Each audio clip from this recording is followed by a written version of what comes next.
এই ধরনের সম্পদ নিয়ে ভয়, ইসলাম বলে ইসলাম কায়েম করো, কোনো ভয় থাকবে না। ইসলাম নিশ্চিত করেছে মানুষের সম্পদের নিরাপত্তা। পড়েন সুবহানাল্লাহ।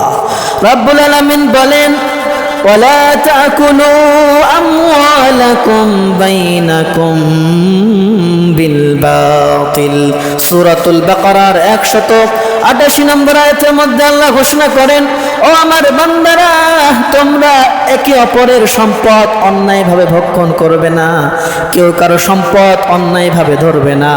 সুবহানাল্লাহ। নিজের সম্পদ নিজে ভোগ করো, অন্যের সম্পদের দিকে চোখ দিও না। সুবহানাল্লাহ। আল্লাহ তাআলা স্পষ্ট বিধান দিয়ে দিয়েছেন।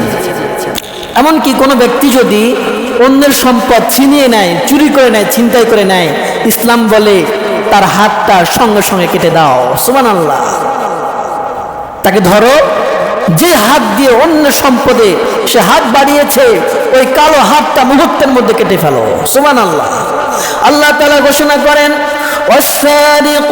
والسارقة فاقطعوا أيديهما جزاء بما كسبا نكالا من الله والله عزيز حكيم। সুবহান আল্লাহ। পড়েন সূরাতুল মাইদার 38 নম্বর আয়াতের মধ্যে আল্লাহ বলেন, চোর চুরনি, চুরিকারী ব্যক্তি সে পুরুষ হোক সে নারী হোক, যেই হোক না কেন, তার হাত সঙ্গে সঙ্গে কেটে দাও। এটা হলো আল্লাহ তাআলার পক্ষ থেকে তার শাস্তি, আল্লাহ তাআলার পক্ষ থেকে মানুষের জন্য শিক্ষা।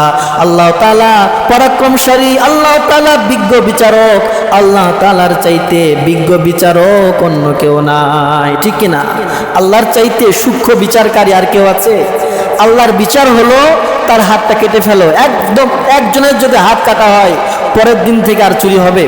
কথা বলেন, চুরি হবে না। বাংলার জমিনে প্রতিনিয়ত চুরি, রাহাজানি, ছিনতাই, কোনো নিরাপত্তা নেই। এই যে ফোন নিয়ে রাস্তায় বের হবেন, যে কোনো সময় আপনার ফোনটা ছিনতাই হয়ে যেতে পারে। কথা বলেন ঠিক কিনা? কোনো নিরাপত্তা নাই, সম্পদের নিরাপত্তা নাই। কিন্তু ইসলামের বিধান যদি কায়েম করা হয়, আমার প্রিয় ভাইয়েরা, আপনি লক্ষ লক্ষ টাকা, কোটি কোটি টাকা পলিথিনের মধ্যে নিয়ে হেঁটে যাবেন, কোনো ব্যক্তি ওই টাকার দিকে চোখ দিয়ে তাকাবে না। কথা বলেন ঠিক কিনা?